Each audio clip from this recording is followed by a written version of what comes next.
Alex, welcome. And we have with us today past District Governor Sue Wright, joining us from Clarksville, Indiana. Welcome, Sue. Did I miss anybody? I don't think so. Welcome to everyone. And we got off to an adventurous start, so glad you could be a part of that. All right, special thanks today to our producers, Michael Shermis, Natalie Blaze, Sally Gaskell, and Aaron Davis for rolling with the punches. And the roundabout reporter for this week is Sarah Laughlin. A few birthdays: Michael Shermis, December 10th, Jim Sims, December 12th, happy birthday. And membership anniversaries, 2 years for Trent Deckard. Thank you for being a part of our club once again. Rotarian Hal Turner was recognized by Stone Belt at their awards ceremony at the drive-in with the Steve Warren Heroes Award for mask makers. So congrats to Hal Turner. We know he's been very active since the pandemic started with making masks and shields, and we're very grateful to his efforts. And Charlotte Zitlow remains larger than life, as Owen Johnson noted when he sent along her recent activities. The current issue of Bloom magazine reviews her autobiography, The Minister's Daughter. She also had an essay on zoning practices in Monday's HT. So she's also unabashedly grateful, and our introduction for our speaker today. So Charlotte is kind of the star of the show, and we wouldn't want it any other way. Charlotte, thank you for everything that you do for our community and keeping us all together. Oh, shucks.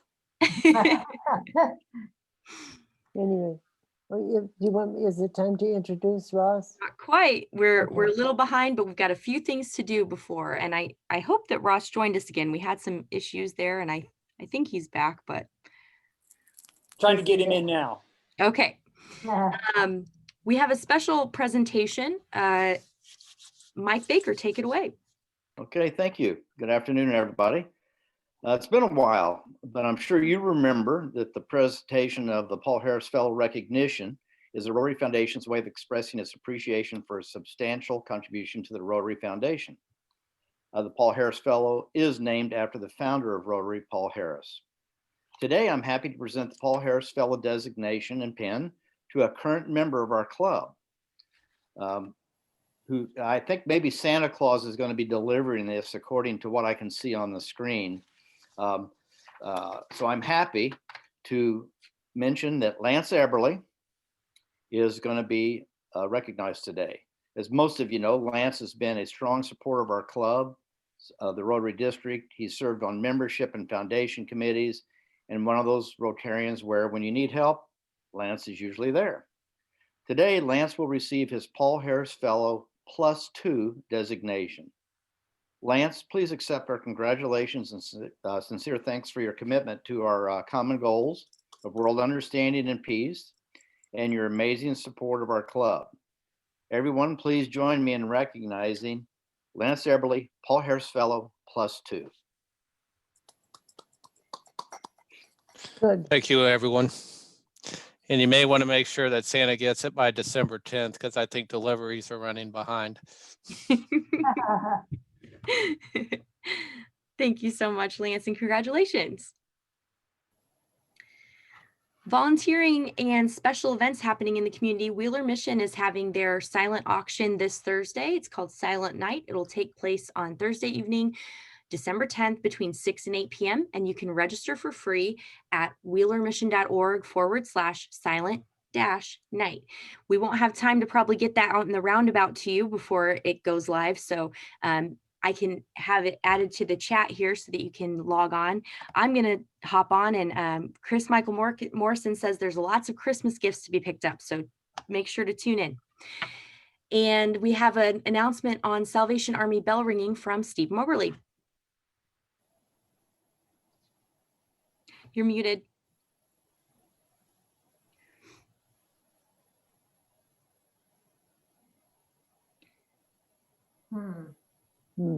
Just one moment here.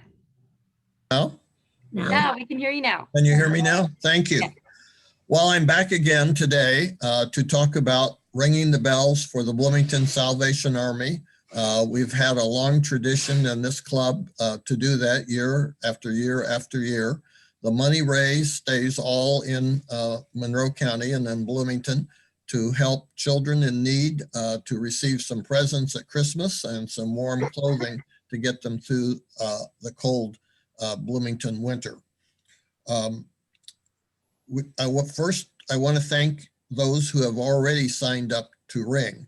Owen Johnson, Jim Bright, Art Omick, Tina Swanson, Joe King, Steve Engel, Sarah Laughlin twice, Jim Sims twice, Mike Baker, Jerry Patrick, and Jeff Baldwin twice. We have some vacancies that we still need ringers for this coming Saturday, December 12th. Jeff Baldwin is signed up from 10 to 11. He would love to have someone sign up to ring with him. It helps to pass the time, and you do get a chance to visit with one of your fellow Rotarians. From 11 to 12 Saturday, Jeff Baldwin is serving another shift along with Jim Sims, and Jim did a shift last week and another one of this coming Saturday. So thank you, Jim. But we do need 2 ringers for this coming Saturday, December the 12th, from 12 to 1, and 2 ringers from 1 to 2 on Saturday. This will be at Kroger South, not at Kroger East. This will be the only Saturday that will be at Kroger South. So please consider working a shift. It would really be very helpful. I can fill in some of the spots, but not all of them.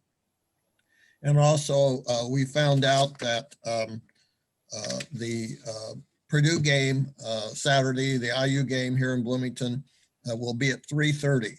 So that will be after our shifts are over, so that there won't be any conflict with not being able to see the IU beat Purdue University.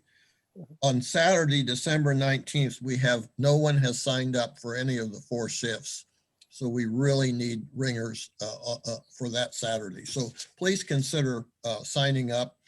Last Saturday, I rang with Mike Baker, and we have red aprons that we wear that says, "I am a Rotary ringer." Very handsome and a lot of fun to visit with a colleague and to see people put in their money in the kettle to help those in need. So in the roundabout that will be coming out in the next day or two, there will be a link, and you can click on that and it'll take you to the Sign Up Genius site where you can sign up. So please consider doing that. And thanks to those who have volunteered so far. Thank you so much, Steve. All of that information, like you said, will be in the roundabout for you to check out. We have a huge thank you for the over 20 volunteers who worked to assemble and deliver the backpacks over this week. Efrat left a great message here in the chat for everyone, but I want to call out everyone. So thank you, Sarah Laughlin, Steve Engel, Cindy Neidhart, Dave Meyer, Sally Gaskell, Leslie Green, Jim Bright, Ann Bright, Marty Donnelly, Owen Johnson, Michael Shermis, Hank Walter, Art Omick, Kate Crookshank, Marilyn Wood, Judy Schroeder, Peggy Frisbee and her daughter Kelsey, Jeff Baldwin, Charlotte Zitlow, and Lynn Schwartzberg. We could not have done it without you. They were done so quickly. We got so much joy going out in the community through those literacy backpacks. And boy, were those erasers cute. I wish everyone could have seen the stuff that went in there. They were so colorful, and kids are going to have so much fun with those. So thanks to each of you for always stepping up and making these things happen. And you made a huge difference. So thanks again. And thanks to everyone who's contributed to the holiday greetings project that I'm putting together. I've been having a lot of fun seeing all of your messages, so keep them coming. If you could get them to me by December 18th, that would be great, so that I can get some holiday cheer out to you before the actual end of the year here. So thanks again. And Ashley, can you remind us how we're to do that? I'll send an email again, but you can send me an email, you can text me, and I will take care of the rest. And it can be a video, it can be a photo, it can be a message, however you want to get it across, and I'll put it all together. But I'll send out an email again to those who haven't submitted one, and with all the instructions. No worries. You can text me anything. Okay, without further ado, we would love to hear from our speaker today. So Charlotte, take it away. Okay. I'm very honored, very pleased today that we have uh, uh, the presenter that we have. And as I mentioned, I'm going to hold this up. As I mentioned, he wrote, among other things, a catalog of unabashed gratitude. Ross Gay is a local poet. He teaches at IU, and he does other things as well. I first met him and heard him talk at a breakfast, a 7:30 breakfast. Goodness gracious, it's amazing that I was awake enough to remember. At the Unitarian Church, where this tall, good-looking person, he looked a little bit like a tree, read from his poems, and he read a poem about his father and the ashes around the tree. It was just beautiful, and he read it so beautifully. I thought, my goodness, this person is really special. And then I've learned since how special he is. He's written a number of poetry books, and most recently, this may not be his most recent, but he'll tell us. He wrote something called The Book of Delights. Can you imagine the person who thinks about writing down a delight every day, kind of foraging around in your daily experience, finding something that's delightful? I think that's just a wonderful way to live. So I'm very, very honored to present the local poet who also is working in a hoop house not too far from me over here on the west side to prepare to grow food that they distribute to people and to Mother Hubbard's Cupboard. So he's working with Judy Klein and Malcolm Dalglish, and they work in the hoop house to grow vegetables during the winter. And in the summer, he does gardening as well. He's a supporter of the Bloomington Orchard, and I think does a lot of work down there. So anyway, without further ado, a person for whom I have a great deal of gratitude, Ross Gay. Where are you, Ross? Well, I'm not sure he's with us. So, Charlotte, do you have a phone number that we could reach out to him? I think he might have got kicked off in all the hullabaloo. I don't think I have the phone number. Michael, do you have it? I don't have his phone number either. He emailed me and said, oh, I guess we're rescheduling. And I wrote back and said, no, please come. And he hasn't responded yet. So I'm not sure we're going to get him in time or not. If Well- my voice were better, I'd read some poems, but I won't read them.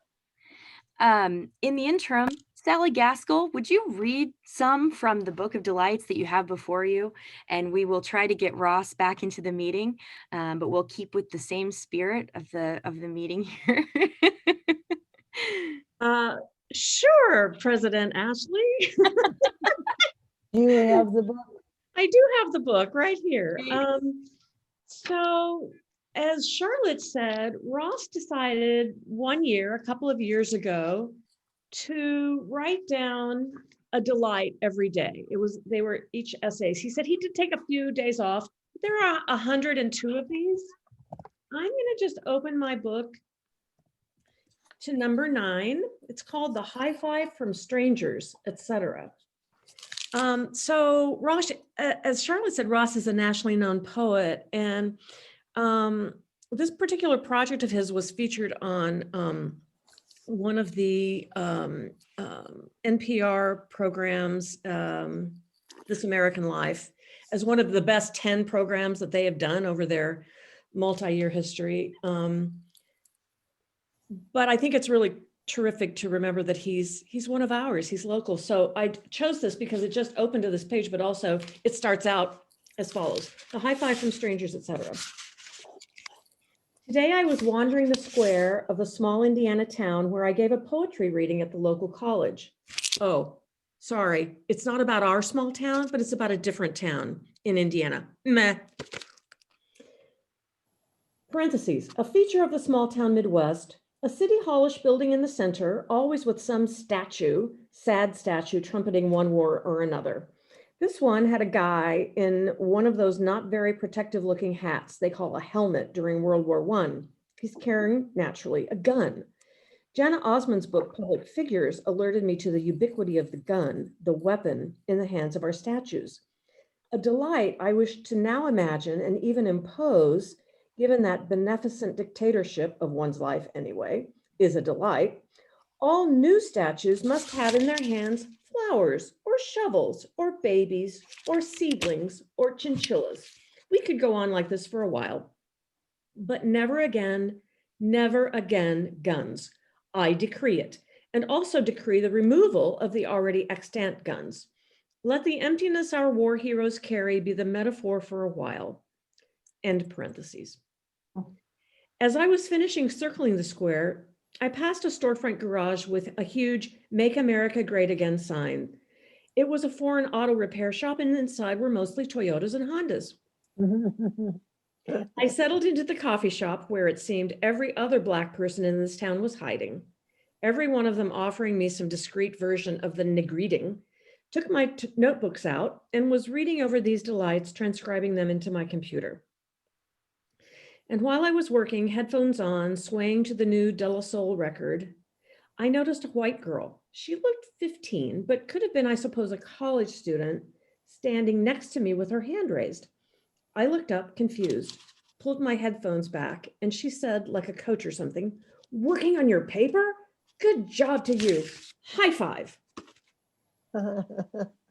And you better believe I high-fived that child in her pre-riff Def Leppard shirt and her itty-bitty Doc Martens, for I delight in unequivocally pleasant public physical interactions with strangers. What constitutes pleasant, it's no secret, is informed by my largish male and cisgender body, a body that is also largish male, cisgender, and not white. In other words, the pleasant, the delightful are not universal. We should all understand this by now. A few months ago, walking down the street in Umbertide in Italy, a trash truck pulled up beside me and the guy in the passenger seat yelled something I didn't understand. I said, "Como?" the Spanish word for come again, which is a ridiculous thing to say because even if he had come again, I wouldn't have understood him. He knew this, and hopping out of the truck to dump in a couple cans, he flexed his muscles, pointed at me, and smacked my biceps hard. Twice. I loved him.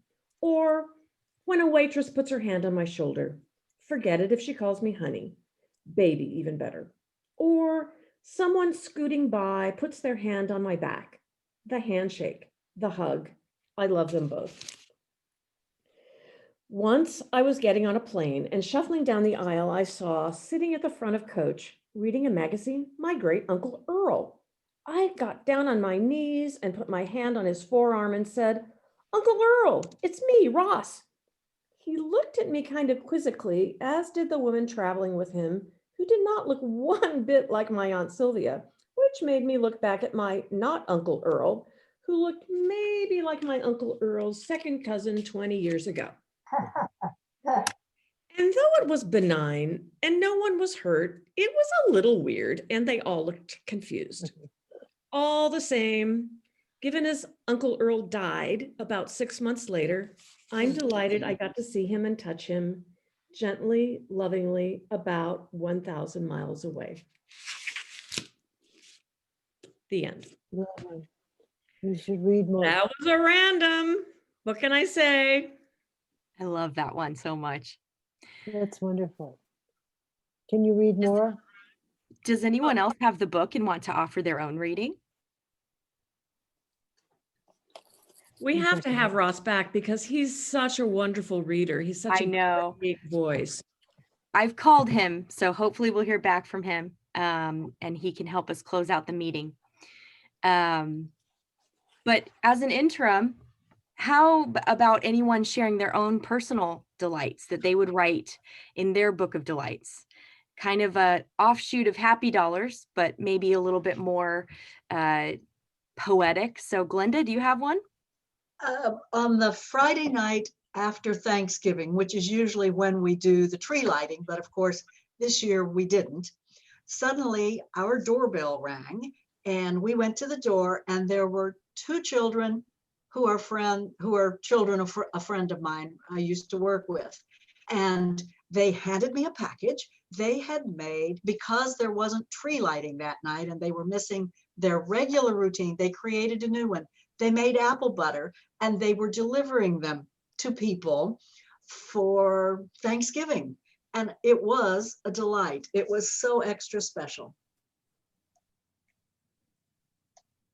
I love it. Somebody here has theirs. Who's this? There's Anyone somebody. else? I have somebody's- one. Is that Connie? That's Go for it, Connie. Oh my gosh, I love this topic. I have a million of these. I don't know where to start, but I will start with grocery stores. Ever since I was 3 years old, I have loved grocery stores, and I still do. To think that we can walk in to this building and pick from thousands of products. It's just, and I have a friend who was in Russia, and she said, you know, there's nothing on their shelves over there. That's We are right. so lucky, and we, you know, we don't stop to think about how wonderful they are. We just think of them as a chore. No, they're like a buffet of miracles. I would, can I add something to that? Please. We lived in Czechoslovakia for a year, and the grocery stores there, you go in and you take a basket, and then you go into this, you have to take a basket, that's required. And Oh. then you walk around and find out there's nothing in the store. Maybe Russian champagne or Russian caviar, Yeah. but nothing for sure. And I went one day into a butcher market that was absolutely clean. It was white as glistening, and there was nothing in the nothing in the store. And while I was walking around with my basket, somebody put some packages in. Somebody put some packages in, and they gave me a chicken and a pork. Chicken. They put chicken and a pork roast and something else in, and I paid for it. I didn't know what it was. I just took it home. But that was in a country. That was what happened in the country. The reason was that they found out I was an American, and they didn't want to be embarrassed, so they gave me meat, which they had in the back, but it only went to special people. So we are so lucky to have grocery stores. And as my husband pointed out, in this country, it doesn't matter who goes to the store. It could be President McRobbie or me and the next thing. And we can buy any one of those for $5,000. We can just walk to the counter and pay for it and walk out. And we don't have to be special. We just have to be people. So that the grocery store is a wonderful symbol, Connie. Good for you. Oh, thank you, Charlotte. Good for you. I have one that I'll share, and it's related to Rotary. So when I was president, you all were so generous to allow me to go to the International Rotary Convention in Seoul, Korea. I'd never been to Asia. I'd never seen words that were like 25 words long. And not knowing the language very well, it was sometimes hard to know if you were looking at the right word or not, or maybe you were looking at one that was similar. Well, as it is my custom, I like to explore, and believe it or not, I found a nature hike inside of Seoul. And so my husband and I did that. This was on the day we stayed, the extra day we stayed. And so we got up there, and then we came down a different way, and it certainly threw us off, and we ended up in a part of town that we didn't know a thing about. And Seoul's very, very busy. And so we're trying to figure out the bus system and everything. And we're looking at maps and we're looking at words, and we know where our hotel is. And this very nice gentleman who didn't speak a word of English came up, and we shown where we were going, where to get back to our hotel, because it was right by a palace. So we knew we could find it. So he goes with us to the bus stop and tells us the bus somehow communicates, you need to get on bus 15 or whatever. He didn't take off. He waited until that bus got there. And then he told the driver where we were going, and that driver had to watch out for us. And so we made it back to our hotel through the kindness of a person in Korea that just wanted to help some lost people. It was very nice. But these are delights. I see that Ross Gay has rejoined us. Yes, Oh, we're very wonderful. happy that Ross is here now. Wonderful. Where is he? Ross, can you unmute yourself? There you are. Here I am. How's it You've going? been introduced. You've been introduced. We've been reading and making up your book. Nice. So please, Ross, would you like to jump Ross. in and offer your presentation today? Yeah, sure. So just to check real quick. So maybe I'll just read a couple and then Sure. if folks want to ask questions or anything like that. Perfect. Okay, good. So the deal with this book, just for those of you who don't know it, is that one day I was, walking, I was in Italy actually, and I was walking from town Umbertide in Umbria, and I was walking from, getting a coffee back to where I was staying, and I was actually staying in a castle for like an artist retreat. And so it was nice, I was having a nice day. I was probably gonna go get a nice meal. But, the walk was lovely. It was so beautiful. And, there were sunflowers and, bees and all this. And I'm sure a bird was on my shoulder. And I said to myself, oh, I should write a little essay about this feeling of delight. And then I quickly decided, oh, I should write an essay every day for a year about something that delights me. Sort of quick, very quick, actually. And so it was, 2 weeks before my birthday, a month before my birthday. I said, oh, I'll start on my birthday, whatever. I'll do it for the year. And I didn't do it every single day, but I did it most days. I think I probably tried to do it, 300 days maybe. The book itself is 102 essays, and got down to like 140 decent ones, I think. But 102 is what I got down to. So I'll just read a few. And the first one that I'll read is called the High Five from Strangers, etc. No. Sorry, I already read it. Oh, you read that? Oh, good job. That's so funny. You would pick that one. How'd it go? What are the odds? Good. Oh, that's so funny. Yeah, that's great. I'll read that this one called Tomato on Board, which is, oh, I should do this is called Tomato on Board. What you don't know until you carry a tomato seedling through the airport and onto a plane is that carrying a tomato seedling through the airport and onto a plane will make people smile at you almost like you're carrying a baby, a quiet baby. I did not know this until today, carrying my little tomato, about 3 or 4 inches high in its 4-inch plastic starter pot, which my friend Michael gave to me, smirking about how I was going to get it home. Something about this at first felt naughty. Not comparing a tomato to a baby, but carrying the tomato onto the plane. And so I slid the thing into my bag while going through security, which made them pull the bag for inspection.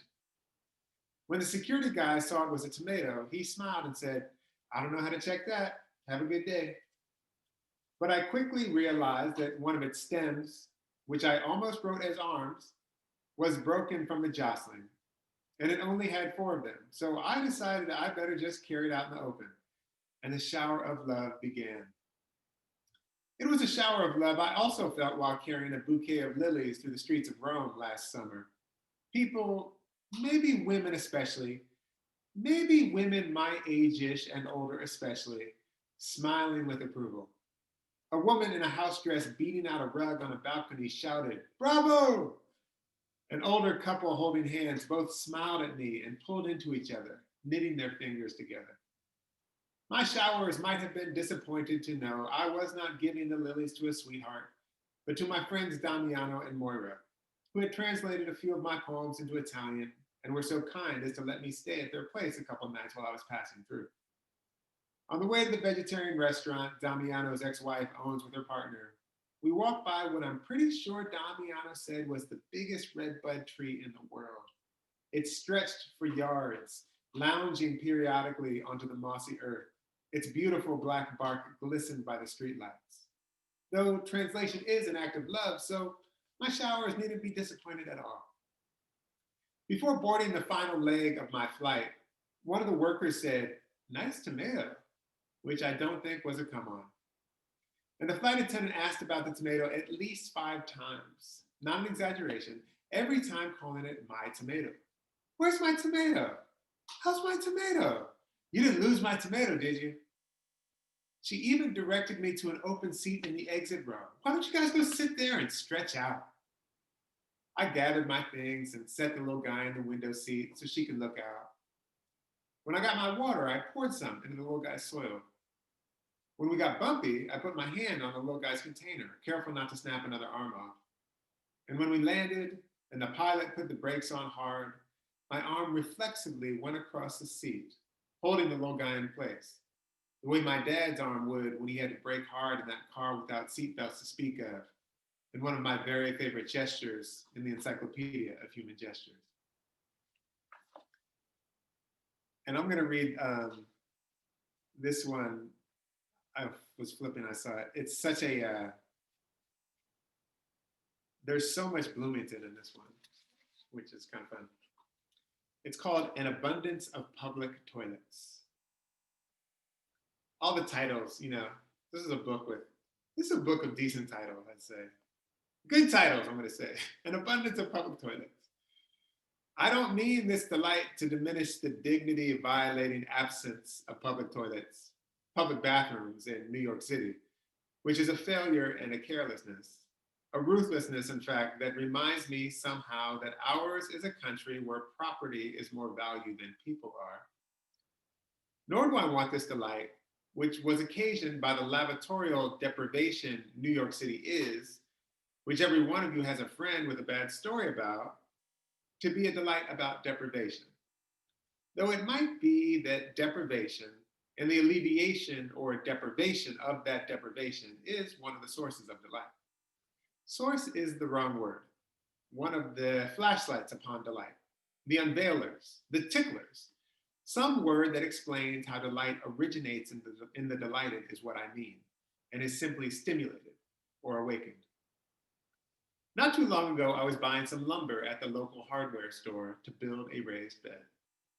It was summer, melon season, a time of year I tend to be abundantly hydrated. As I was sliding my 2x12s into the car, I realized I really needed to pee. Like, really, really. But for some reason, I felt shy asking to use the loo. I wanted an espresso anyway, and I figured I'd just pull into the bakery around the corner, except when I got there, all the parking was taken. And now it was bad, real bad. And so I started looking around for abandoned buildings or little clutches of trees where I could piss, but had no luck, being more or less downtown. Not to mention the muscles of my mid and lower back were now starting to seize up thanks to whatever taxing physiological business clamps the urethra shut. I had a friend once who had to pee bad, but being a new guy at a law firm in a meeting that wouldn't stop, he held it for a very long time, and until the meeting did finally stop. And while removing his member from his slacks at the urinal, he fainted. I will never forget this story. And given as mine is a small town and mine is a public occupation, I thought better of pulling into the parking lot next to the family video and letting loose against the wall in full view of everyone on Grimes Street. One of them, of course, an old student who got a C- in my class, capturing my indecent drainage with his phone for later upload. I chose instead to pee my pants in my car. I peed and peed in my pants, my shorts in my car. And then I peed some more. The word chose there made the not exactly accident seem more volitional than it really was. Though driving while in a bathroom panic is unsafe. And so I approve of my choice for that reason too. Regardless, the delight of the car peeing was in the alleviation of the mental and physical anguish of holding the pee in. It was a deprivation of a deprivation. And the delight, or it was a delight, as the vinyl seats of my Subaru became a pool of well-hydrated urine, would not have occurred had the original deprivation, having to pee and nowhere to do it, not occurred. Yeah, some shame and such. This essay is helping me work it out. I fully understand that this delight and what is coming to look like an appeal to you to view it as such might not be a delight for you. Delight is like that. All the same, it seems illuminating.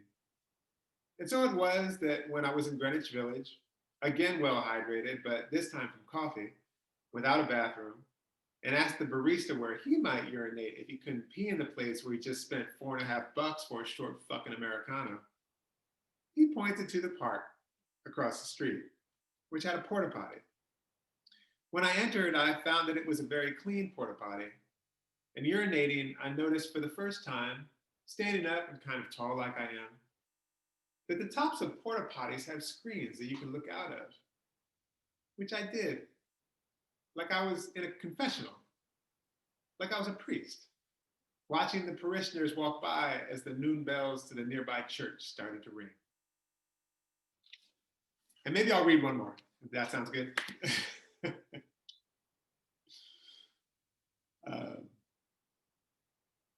This is called cup licking.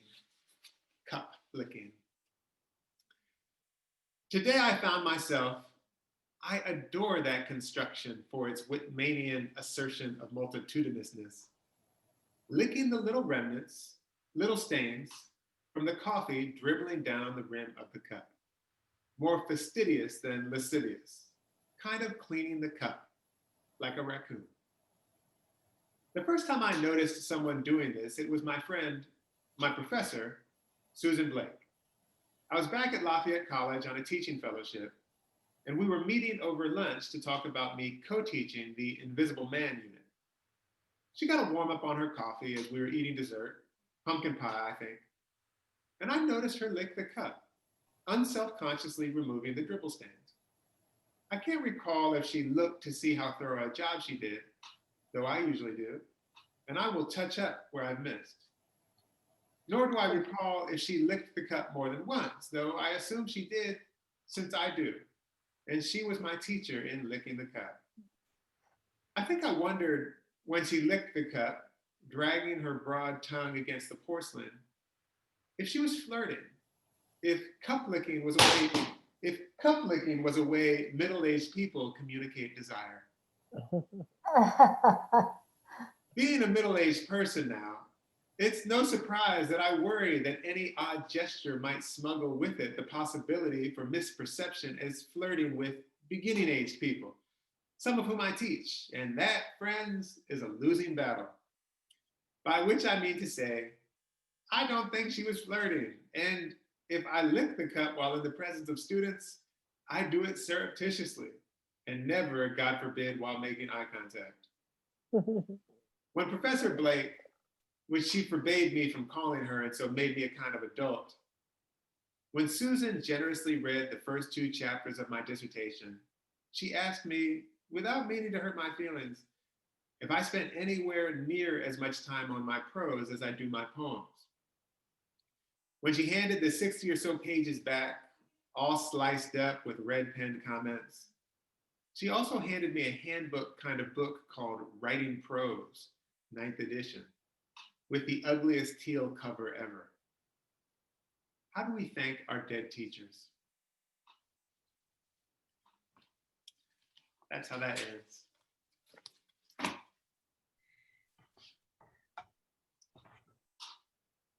So would it be just useful if folks want to ask questions? I don't know exactly how much time I took or ought to take.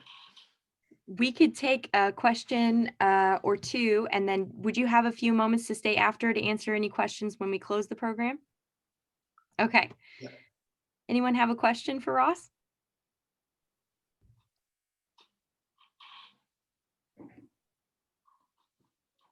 When did you start writing poems? I started writing poems in college in a real way. My sophomore year of college, I played football in college, and I was sort of I didn't care much. I wasn't interested in school, and I was not You had having a to good time with football, with my athletic life, and was kind of getting close to failing out of school. I was going to lose my scholarship. And I had a professor who introduced me to the work of a poet named Amiri Baraka. And kind of, I think it's kind of like that. I mean, I met other people who were, into, making art and theater and stuff like that. But I came into contact with some writing that really moved me. I didn't read books as a kid, really. I read comic books when I was little, but I didn't read books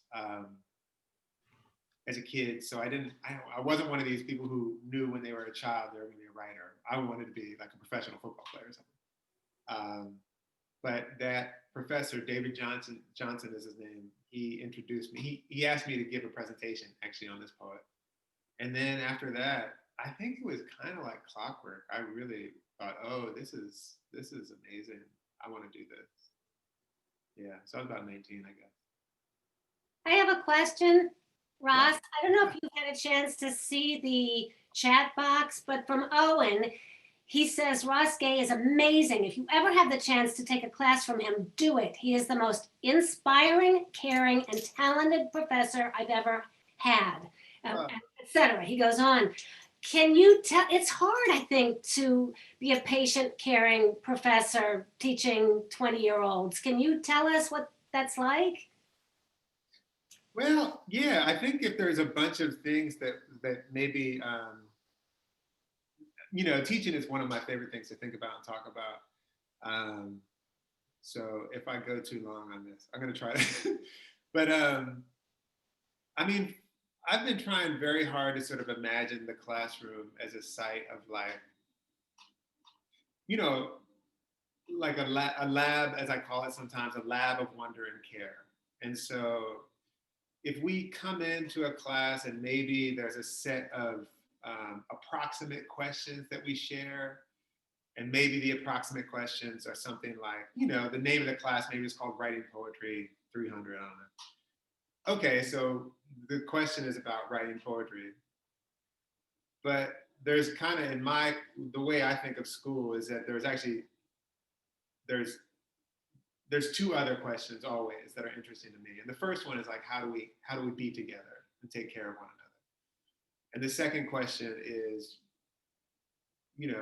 how do we sort of, how do we take care of our imaginations, or maybe cultivate our imaginations, or care for our imaginations, or something like that?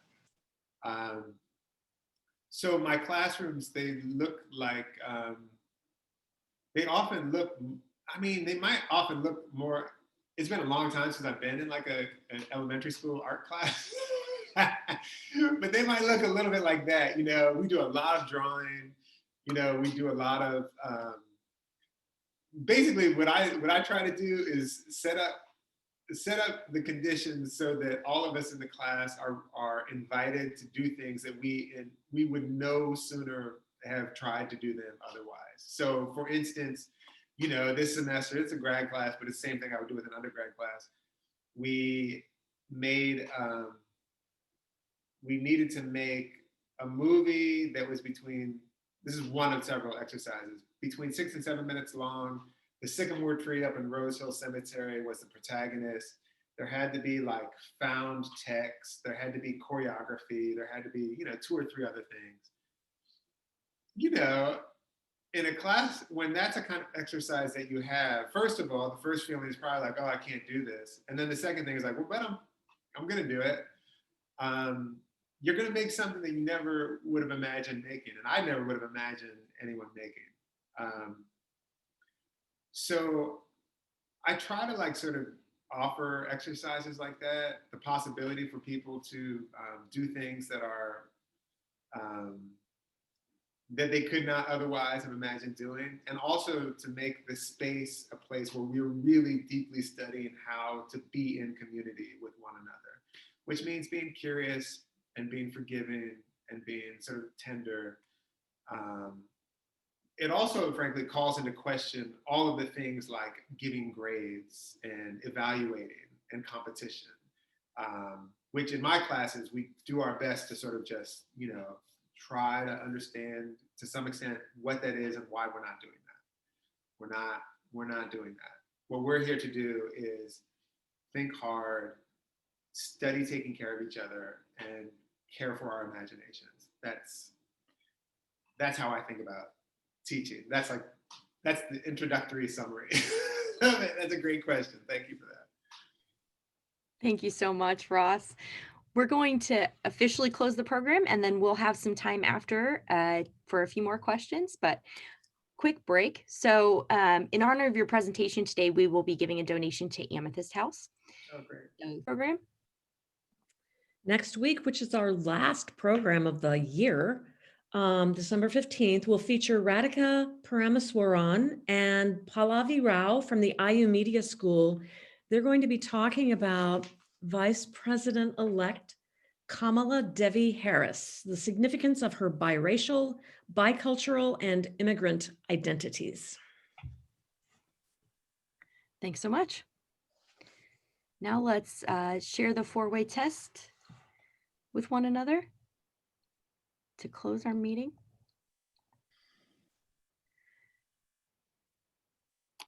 Of the things we think, say, or do.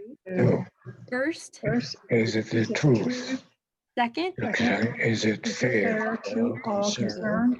third, Will there be goodwill and better friendship? Better friendship? Four, will it be Beneficial to all concerned? And is it fun?